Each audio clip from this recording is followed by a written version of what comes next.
Hello, everybody. Will Terry here, along with Jake Parker. Say hi, Jake. Hello. And we've got our winner for the Third Thursday contest for the Sabrina contest. And this one, the prompt on this one was Sabrina was scared, but bravely comforted the lion as she gently pulled a large splinter out of his paw. And our winner for this month, for the month of April 2014, is Brad Cornelius. We should have cheering sounds. Like Woo! we should have some stock cheering in there. But Yeah. uh, why did we like this one? Well, the thing that struck me was the lighting and the composition. I thought those were all really well done. Yeah, The yeah, pose is very clear. The lion's pose is very clear. It just yeah. reads really well. It reads really well, and that is. I wonder if people, when we say that, don't understand what we mean. But I guess it means that it's really easy to understand what's going on. And there's a lot of design principles in play that we can't go into right now. But um, Brad hit those, and it looks really nice. Yeah, good Uh, job. yeah, nice color. Blue against orange makes her pop. So now we do have the top 10 that we're also going to Mhm. critique. We got quite a few submissions this month, and through our Facebook app, we're going to review the top 10 that got the highest number of votes. Mhm. And so let's just go through those, and we'll give a short critique on each one of them. So the next one Sounds is good. by Chase Jensen, Yeah. and this was a really nice one too. Um, and I was really close to choosing this one as well. Yeah, I like the thing that stuck out to me was the expressions. They're pretty dead on as Hmm. far as I think the feeling we were going for. And they're just the girl has so much appeal to her. Just She such a nice does. design. Yeah. I think for me on this one, the thing that didn't work as well as and this is going to sound like a really little nitpicky thing, but it's the way that the hand is covering the eye or not quite covering it. To me, it feels like there could be a better hand position. I don't know, and we haven't talked about these, so I don't know how you feel. Hmm. Hmm. Yeah, it's a little difficult to draw a paw in the first place, and Yeah, then to actually have it be doing things that a hand might be doing. yeah, You can run into a lot of problems. But yeah, I agree. I agree with you. okay. So I can't actually access my. If I do this, then I'll be able to hit this arrow. Okay, and this one, there's some really nice things going on this one. I think the thing for me is when we're looking at design, we're looking at content Hmm. of the concept. And for me, I think the biggest thing on this is her eyes, the little girl's eyes. Um, I can tell she's kind of staring away because she doesn't want to look at the lion, but I really feel like she needs to be looking at that splinter or she's not going to be able to grab it. Hmm. Um, that and then how the tail from the lion kind of comes over and hits her right there in the ear. We talk about that in design and in our composition class about creating kind of tangencies, Hmm. things that might be unnatural. Um, and I think that's one of the things for me. How about you? Yeah, well, I agree with that, and I think also this is a person who's not drawing through the form. Hmm. That they're focused really on the shapes, but not the actual volume and depth of everything. So Yeah. it ends up looking really flat. Even Uh-huh. though I think that's kind of the style is the flatness to it. Uh-huh. It still should feel like it. I don't know. I think it should still follow some of those principles of volume and depth. I agree. Okay. Next, this was a nice one too. What were your first impressions on this one? Um, I thought the girl, I thought it was rendered out really nicely, but I wasn't getting the right expression from the lion. the lion looks almost happy, Yeah. like he's like, bring it on, let's pull this thing out. Uh-huh. And he doesn't feel like, you know, the worried Uh-huh. kind of lion that he probably should be. And I'm going to just give a couple more notes. I agree with that, and I would say that a couple things that are one thing that's working is that it's got a nice silhouette, so that the objects, or the two figures, are easy to understand. But overall, it's a little bit dark, and so for a children's book illustration, most editors are going to look at this and just see something that's just too dark. Um, and the other thing I was looking at is the position of the lion is really foreshortened, which means it's really coming towards us. And it's really hard to get a good feeling of the anatomy when you do that. It's better if you kind of turn each one, kind of like the girl is turned 3/4. I think it would be better if the lion was too. Yeah, it's a good call. Okay, next. This is kind of a fun one. I like the expression. The lion really feels like he's in pain, and he's I like also on this one that he's not. It's obvious that he's in pain, but he's not directing his anger at the little girl. So yeah, I agree. What can make this one better? I think the little girl is looking like an old woman. If that's intentional, then that's good. But I think the idea was that it was a little girl that was helping. And what's the thing that's making it look like that is the wrinkles, a lot of detail in the construction of the cheek and the mouth. Yeah. And with little kids, it's you need to be dealing with more really simple shapes. We talk about that in our classes as well.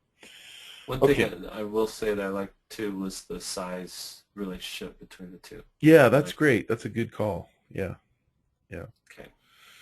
All right, and then this one, I was interested to see I want to hear what you have to say about this one first. Yeah, well, I really like the inking on it.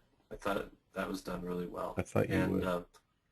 And then the color that's added to it lets the ink take front seat. And I think if you're going to have strong, bold lines, that's how you want to approach it. Is you want the color to not overplay the ink, otherwise it gets to be really, really busy and too strong. Good Splinter too, right? So why didn't this one win? Oh, for first to put you on the spot, yeah. I don't think we have enough lion in there. I think in order for it to really work, you need to see the lion's reaction. So I feel like this might be, if this was a children's book, this might be a good vignette. Yeah. But it needs to be with a page that has the lion and the mouse. Yeah, as a standalone, it doesn't work as well, but it could work in a book where you show the lion, you show the situation, and then you show a close-up. And I think for this assignment, I think we're looking more for the overall package that gives more description. So, but this is a great job, yeah. Okay, and then we have this one here. And for me on this one, I would say there's a lot of detail in the lion's facial features, in the mane, in the mouth, in the nose, and then when it gets to the body, the anatomy kind of goes really simple, and that becomes a problem for me because it seems inconsistent. And we're not seeing bone and muscular structure to the same degree that we're seeing the detail in the head. Yeah, almost makes me think we should do a animal class, how to draw animals. Yeah, that'd be a good idea. But I think that this one does it does really illustrate the problem, and I think that anybody looking at this would really understand what was going on. And I really like the fact that the lion isn't directing his anger towards the girl on this one as well. So right. Okay. What do you think about this one? Yeah, so this one I really like, and I think this was my second choice for winner. Yeah, mine too. We really like this piece a lot. I think the problem with it though is like what you're saying earlier it's hard to read. The Yeah. expressions are good. I guess compositionally I kind of like that vertical thing with the tree going, but it's hard to read that Splinter really getting like pulled out. When I saw it smaller, I didn't see the splinter at all because it's the same color as the. Is that a meerkat? Mm-hmm. Yeah. So my Animal Planet experience is coming into play. Yeah. So it just it was hard to see the splinter, and that's the only thing right there. And the reason that we couldn't choose that as the number one is that is the most critical part of the whole illustration. But you did a great job on the lion, the meerkat, the paw, everything else, the grass. Great job.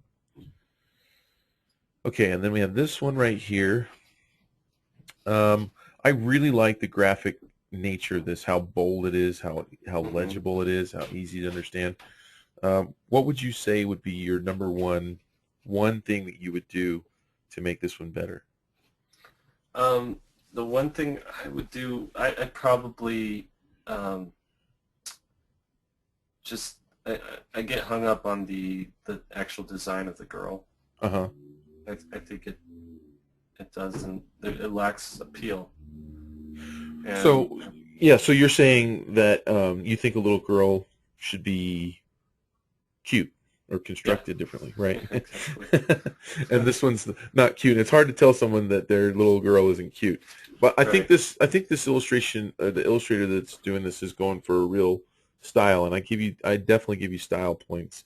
Yeah. I think that what you have to do, I think what you're saying, Jake, if I can put words in your mouth, is you have to figure out a way to get cute and in with the style that you're going for. So like the cutout shapes and stuff is really bold and can be a really fun way to work. For me, another thing would be the anatomy on the lion on the muzzle doesn't seem to I don't know, it doesn't seem to work exactly in perspective or in an anatomical construction. It's close, and I think there's some things that definitely work, but I think it's odd enough that with some better drawing, it could be less distracting, maybe. Yeah, that's a good call. Okay, let's see what we have next here. And I think this is the last one, and this one was really nice. There's a lot to like on this. So why didn't this one win? I have my reason. Yeah, why didn't it win? I keep asking you that. Maybe I'll go first. Is that all right? Yeah, that's fine. For me, it was that there's no background environment that puts them in context, and I feel like there's in the assignment. I think that you should err on the side of what I hate to say what would be predictable, because if you don't want to be predictable, but I think that for doing a children's illustration illustrating the text that we gave, it really should be in some kind of context where a lion would be. So maybe it's in a zoo, maybe it's in the Sahara somewhere, but not in a studio where there's nothing in the background. You know, like it looks like almost like getting a picture taken with a background. I think if the background was just white, that'd be better than having the neutral, because the white implies that we've just vignetted them out. So it could work on paper. Yeah, good call.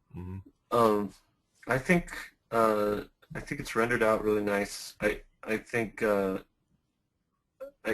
actually get hung up on the kid's face because I feel like it's more of an adult proportions going on in the face than child proportions. What would you do differently on that? You're going to want to make the eyes bigger, the lips less fuller, and the nose probably up, either the eyes lower or the nose higher. Yeah. So if you look at a child's face, like everything's closer together. And the mouth is usually really tiny.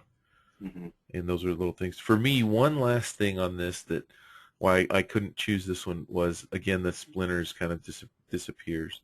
and that is the most important thing. So to me, I think if someone were looking at this and they didn't know what the assignment was, they would think that this little kid is just touching the lion and not removing a splinter. And I think that's an important thing to have in there. Okay, so one last thing before we end this video is we had some people that had some concerns on Facebook about our terms of use, and we wanted to just let you know that we changed those terms to some extent, but we also the main reason that we have to have those is not so we can take your art and sell your art, and I mean we're illustrators, we're in this business, we're in this industry, we don't want to create any enemies. It's so that we don't get sued if we use your art in a YouTube video like this, or if we put it on our website when we finally get our website built. We're not looking to, we don't have any plans at all for any of this art. It's just so that someone can't come back later and say, hey, you didn't have permission to use my art and make this video and stuff. It's just kind of a protecting ourselves kind of a thing. There are weird people out there that actually sue for really weird reasons, and we don't want to fall victim to that if we can avoid it. Yeah. Okay, so great. Thanks for participating. Again, we had a lot of great submissions that we couldn't get to on this video as well. We're going to be giving another Third Thursday contest in just a few days, and thanks for watching. All right, cool.